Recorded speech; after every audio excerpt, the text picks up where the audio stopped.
میرے محترم بھائیوں اور دوستو، کبھی آپ نے غور کیا ہے کہ قیامت کا منظر کیسا ہوگا؟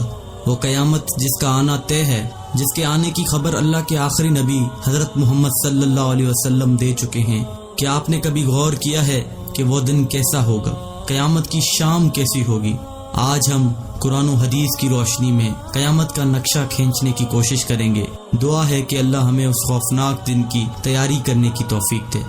ایک ایسی ہی عام سی گرم دوپہر ہوگی یا پھر سرد دوپہر ہوگی، پتہ نہیں وہ گرمی کا تپتا ہوا سورج ہوگا یا سردی کا ٹھنڈا کپ کپاتا ہوا سورج ہوگا۔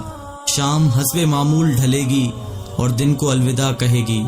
دن اور رات حسب معمول یہ کہہ کر جدا ہوں گے کہ کل پھر ملیں گے۔ پرندے گھونسلوں کی طرف حسب دستور لوٹیں گے، تاجر اپنی ترتیب پر اپنے گھروں کو لوٹیں گے، مائیں بچوں کو گود میں سلا کر بستروں پر دراز ہوں گی، تھکے ہارے مزدور اپنے بستروں کو لوٹیں گے، بادشاہ اپنے تخت شاہی پر دراز ہوگا، وزیر اپنے تخت وزارت پر دراز ہوں گے، پولیس والے اپنی چوکیوں پر پہرا دیتے دیتے یہ سوچ کر اونگ رہے ہوں گے کہ کب صبح ہوگی اور میری ڈیوٹی تبدیل ہوگی اور دوسرا حوالدار آ کے ڈیوٹی دے گا۔ رات کو کسی گھر میں مہندی لگ رہی ہوگی کہ صبح بارات آنی ہے، اور کسی گھر میں بارات آ چکی ہوگی اور اگلی صبح ولیمہ ہوگا۔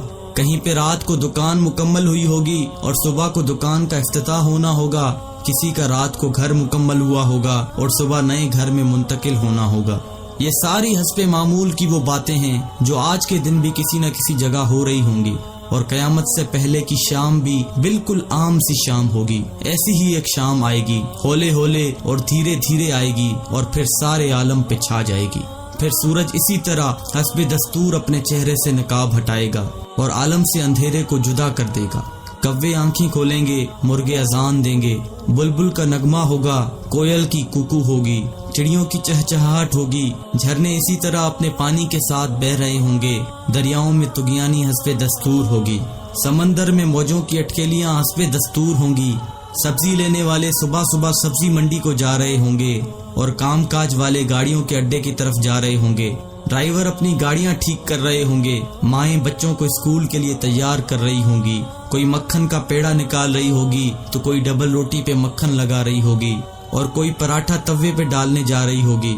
حالی نے ہل کھیت میں ڈال دیا ہے، دکاندار نے دکان کھول لی ہے، گاہک نے آ کے قدم رکھا تو دکاندار نے مرحبا کہا، 10 میٹر کپڑا طے پایا، اس نے کپڑا ناپا اور کاٹنے کے لیے کینچی ڈالی، ادھر دکاندار کینچی چلا رہا ہے، ادھر گاہک پیسے گن رہا ہے، اور ادھر کاشتکار کا ہاتھ ہوا میں بلند بیج بکھیرنے کو ہے، ادھر دلہن کے لیے اس کی بہنیں اور سہیلیاں آئی بیٹھی ہیں، ادھر باراتی آئے بیٹھے ہیں، لوگ انتظار کر رہے ہیں کہ کب بارات چلے گی، کب باجا بجے گا اور کب دلہا آئے گا۔ ایسا ہی ایک عام دن ہوگا اور حسب معمول کے کام جاری ہوں گے، حسب دستور دنیاوی معاملات بھی جاری ہوں گے، اور اچانک سے ایک ہیبت ناک آواز آئے گی۔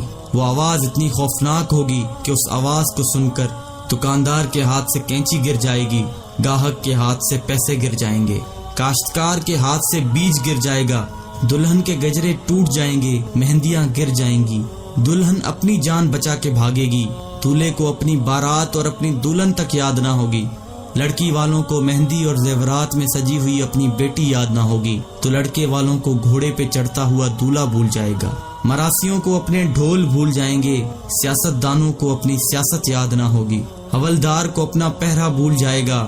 وہ خوفناک آواز پورے جہاں کا کلیجہ چیر دے گی۔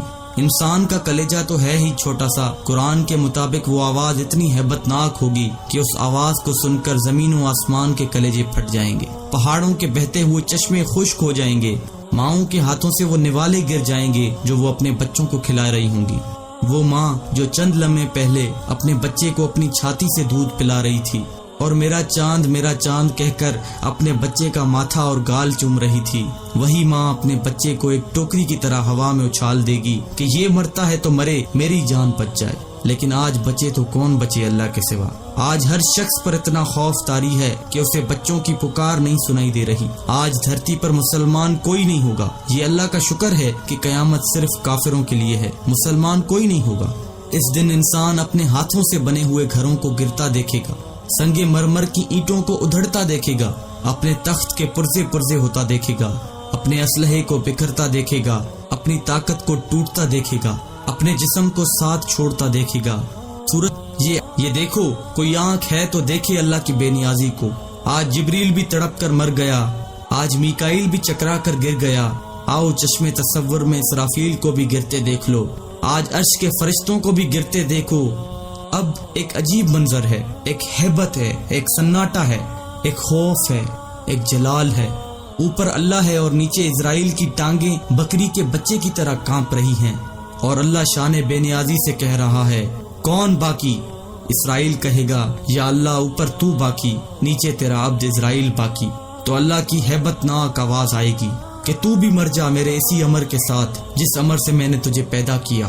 اللہ اکبر۔ کوئی اسرائیل کو مرتا دیکھے مگر کوئی ہے نہیں جو دیکھے۔ پھر سب کو موت کی وادی میں دھکیل کر اللہ کہے گا، ہے کوئی میرا شریک تو سامنے آئے، ہے کوئی میرا شریک تو سامنے آئے، ہے کوئی میرا شریک تو سامنے آئے۔ لیکن اس دن کوئی آواز نہیں ہوگی، اس دن تنہا اللہ کی ذات باقی ہوگی جو کہ وحدہ لا شریک ہے۔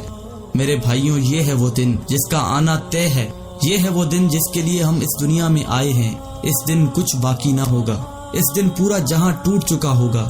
میرے بھائیوں، اس ٹوٹ جانے والے جہاں سے عبرت لو، اللہ کے واسطے اس کا حرص چھوڑ دو، اس کے دیوانے نہ بنو، اس کے دیوانے کے لیے ذلت کے سوا کچھ بھی نہیں۔